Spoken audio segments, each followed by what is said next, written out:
Reka nsubire ndabaramutse nanabaye n'ikaze mwese banywanyi bacu mukunda kandi mugakurikira inkuru n'ibiganiro dutambutsa kuri ino mboneshakure ya ICTV. Ni umwanya w'amakuru agezweho ariko aravugwa cane kuri rino genekerezo rya 7 z'ukwezi k'umunani umwaka w'ibihumbi 2023 turi ku wa mbere. Tugiye kubashikiriza amakuru yihuta hejeje kudushikira mu minsi iheze. Hari inkuru yavuzwe cane ku mbuga ngurukana bumenyi.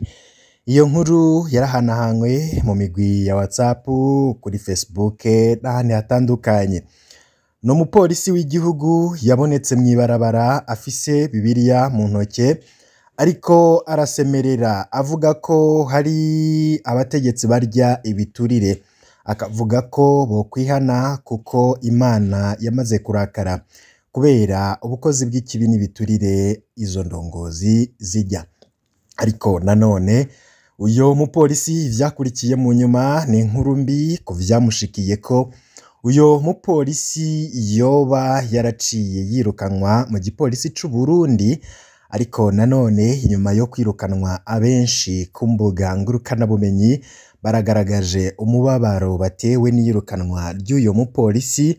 Uyo mupolisi yarirukanwe abenshi bavuga ko bifuza kumushigikira kuko yariko arakora umurimo w'Imana, bakavuga ko naho yirukanwe abakozi b'Imana n'abandi bakunda ijambo ry'Imana bagiye kumushigikira maze agashahara yahora aronka muri ico gipolisi abandi bakaja baramuha imfashanyo bakamuha ubufasha.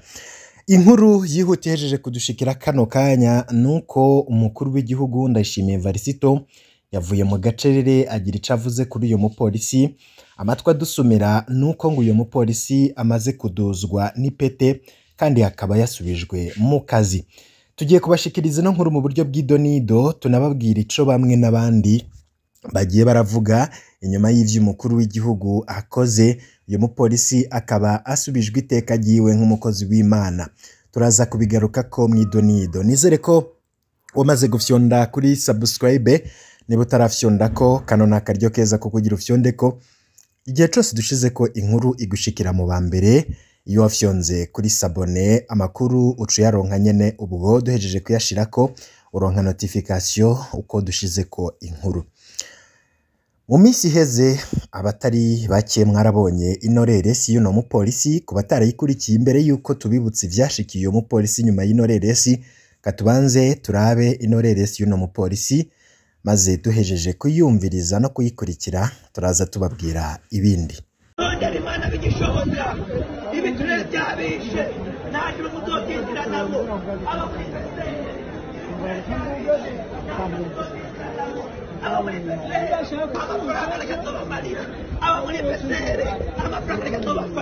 kuko biturere mujyamo Imana irabizi. Aba muri pesere ibiturere mu Imana irabizi. Imana abantu byo aniganye kwere aba muri pesere. Nguyo umupolisi wa mupolisi yavuga ubutumwa mw'ibarabara inyuma yuko yoreresi igiye habona. Hari amakuru yadushikiye ko uwo mupolisi yaciye yirukanwa mu kazi ka leta, ariko nanone ivyo vyabaye inyuma y'imisi ku mbuga ngurukana bumenyi za Facebook na WhatsApp hatemberezwa ako ka video duhejeje kubereka ku mupolisi afise Bible mu ntoki ariko aravuga ubutumwa bw'Imana. Uwo mupolisi akaba yafashe umwanya mwinshi azunguruka hose mu mabarabara avuga kubijanye n'igiturire, aho yanadomye ko urutoke ku nzego zimwe zimwe zitandukanye avuga ko izo nzego zirya igiturire. Ariko nanone inyuma yaho harasohotse urwandiko ruhagarika uyo mupolisi mu kazi. Impamvu zatumye yirukanwa akaba ari zino zikurikira nk'uko tugiye kuzibabwira. Impamvu ya mbere yatumye uyo mupolisi yirukanwa ngo nuko yakoze ibitajanye n'akazi mu masaha y'akazi. Impamvu ya kabiri ngo yabesheye inzego zimwe zimwe zirya igiturire. Ariko nanone iyindi mpamvu ya gatatu ngo nuko yamaramaje umwuga. Inyuma yaho uyo mupolisi turaza kubabwira amazina yiwe yirukanwe mu kazi. Benshi baravuze bati burya za nzego zirakomeye zirya ibiturire. Kubona ko umupolisi yadomye ko urutoke izo nzego mu kurya ibiturire zica zifata ingingo yo kumwirukana kuko yoba yarashize ahabona amabi akogwa n'izo nzego. Benshi bati murabona ko igiturire cihaye indaro mu Burundi kandi ko abakirya bafise inguvu. Kubona umuntu ashobora kubahuka atitaye ku kazi kiwe canke se ku mabanga ajejwe akabona bimusiga ubwenge akavuga ati jewe ndahagurutse ngiye kugwanya abarya ibiturire, mu nyuma agaca yirukanwa. Ivyo cari icemezo ko abo barya ibiturire bafise inguvu kandi bakomeye, n'uwo wese yohaguruka aje kubagwanya yoca nyene nawe agwanywa. Ivyo bikaza bikurikira ivyo umukuru w'igihugu nawe yakunze kuja avuga ko abarya b'ibiturire bimonogoje mu gihugu. Urwo rugamba umukuru w'igihugu akaba yarasavye ko abanyagihugu bumufasha kurugwana kuko abarya ibiturire ari abari mu nzego nka zose z'igihugu kandi ari abantu bakomeye, gutyo rero ko umukuru w'igihugu urwo rugamba atorugwanya wenyine. Benshi rero haravuzwe ibitari biki nyuma y'uko uyo mupolisi yirukanywe. Nta mutegetsi n'umwe yari bwave mu gacerere agira ico avuze ku yirukanwa ry'uwo mupolisi. Uyo mupolisi amazina yiwe akaba yitwa Jerome Niyonkuru, akaba rero yari yirukanywe mu gipolisi. Hari inkuru nziza izindutse iravugwa kuri uyo mupolisi. Uyo mupolisi yoba yamaze gusubizwa mu mabanga, mbere ngo yoba yanadugirijwe ipete. Iyo nkuru yo iremezwa nande?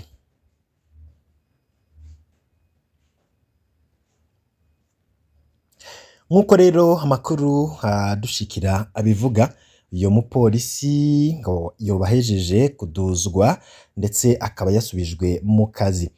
Nkuko rero twari twabibabwiye mu gutangura, uyo mupolisi akaba hari amakuru yamaze kuja ahabona ko uyo mupolisi amaze gusubizwa mu kazi, kandi ngo umukuru w'igihugu Ndayishimiye Varisito ubwiwe akaba ari we yafashe ingingo y'uko uyo mupolisi asubizwa mu kazi akadugirizwa n'ipete. Uyu mupolisi mubona ku ifoto akaba yaheruka kwirukanwa mu kazi azira kubwira abo muri PCR bareke kurya ibiturire. Yasemerera avuga ko Imana yamutumye ngo bihane. Amakuru y'aka kanya ahejeje kudushikira nuko uyo mupolisi yari yirukanywe mu kazi n'umukuru w'igihugu c'u Burundi Ndayishimiye Varisito batazira General Neva, ngo ahejeje kumusubiza mu kazi agira ko amuduza ipete. Mu gitondo cuno munsi nyene icubahiro umukuru w'igihugu c'u Burundi Ndayishimiye Varisito batazira General Neva gahejeje kumuduza ipete, ndetse akaba yirukanye uwari yamwirukanye. Bati uwizera Imana ntabwo azokogwa n'isoni, kandi uwayikoreye ntazokwikorera amaboko. Umukuru w'igihugu benshi bakaba bariko baramukeza kuri iyo ngingo afashe, ariko nanone bakavuga ko ico yakoze co kwirukana uyo yamwirukanye mu kazi naco nyene bamwe baragikenguruka, abandi ntibabibona kumwe. Bati biraboneka ko Perezida Ndayishimiye ashigikiye umuntu wese wo mufasha kugwanya abaryi b'ibiturire, kandi vy'ukuri nkuko uyu mupolisi vyari vyavuzwe ko yarenganijwe, hatanguye no kuvuka imigwi y'abipfuza kumushigikira mu bikorwa vyiwe. Nyabuna nubwo yirukanwe ariko ko atazokwicwa n'inzara kuko yirukanwe yariko arakora umurimo w'Imana. Uyu mupolisi rero akaba ahejeje gusubizwa mu kazi. Iryo pete yadugijwe ko ndetse n'ibindi vyinshi, umukuru w'igihugu ahejeje gutangaza ko uyu mupolisi asubizwa mu kazi nyene. Ubwo akaba benshi bagiye bagira ico bavuze. Amakuru avuga ko uyu mupolisi yari yarenganijwe, abandi bati ivyo yakoze ntibijanye n'akazi. Benshi bagiye bavuga ibitandukanye bavuga kuri uyu mupolisi. Bamwe bati nkuko twama tubibona, uwo wese ahirahira komakoma izo nzego canke abo baryi b'ibiturire nta mahoro ashobora kubona mu gihugu. Bati na Perezida Ndayishimiye yiyemeje kugwanya abo baryi b'ibiturire nawe ntabwo bizomworohera. Murabona ko n'uwugerageje wese kuvuga abaryi ibiturire aca yigizwa kure cane. Amakuru rero nuko uyu mupolisi yamaze gusubizwa mu kazi. Umukuru w'igihugu c'u Burundi Ndayishimiye Varisito ngo yoba ari we atanze iryo tegeko ry'uko uwo mupolisi asubizwa mu kazi. Benshi bati Imana irakomeye cane kandi irahambaye. Kubona umukuru w'igihugu ateye iteka uyo mukozi w'Imana birerekana ko ashigikiye gose abakora neza, kandi imvuga kuri Perezida Ndayishimiye azishigikiye. Ati Perezida Ndayishimiye turabona ko yifuza guhindura ibintu mu Burundi, nagire ko atahure n'abandi barundi b'imvuga kuri bahunze inyuma y'ikiringo ca gatatu ca Petero Nkurunziza bariko barasaba iyubahirizwa ry'amategeko. Abo nabo ni inzirakarengane, kandi umukuru w'igihugu turabona ko yifuza ko ibintu bihinduka mu Burundi, imvuga kuri zose zigategwa iteka. Undi ati Perezida Ndayishimiye turagushigikiye gose, uyo mupolisi yari yarenganijwe, ahubwo uyo yari yamwirukanye barabe neza ko atari we yoba ry'ivyo biturire, kuko yoba yaragize ubwoba ko yoba agira ashikigwe uko amabanga yiwe ahejeje gushigwa habona. Ati murakoze nyenicubahiro umukuru w'igihugu, ibi birerekana ko koko Uburundi bwashize Imana imbere.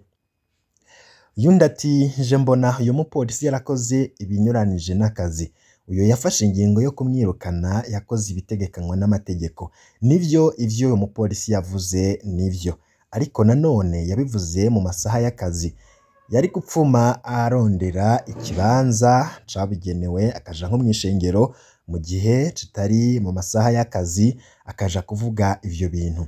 Gutyo rero ntabwo amabanga ajejwe ari ukuvuga ivy'Imana, no kurinda igihugu no gucungera abanyagihugu. Gutyo rero ivyo bijanye nuko yagiye kuvuga amaramaza inzego, ivyo ntago yabikoze mu gihe cavyo. Yategerezwa kurondera uwundi mwanya akaja kuvuga ivyo. Ati njije sinshigikiye ukwirukanwa kuyo yari yabogoje iyo mupolisi.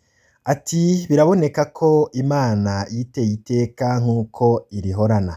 Ati Perezida Ndayishimiye arakoze igikorwa c'abagabo.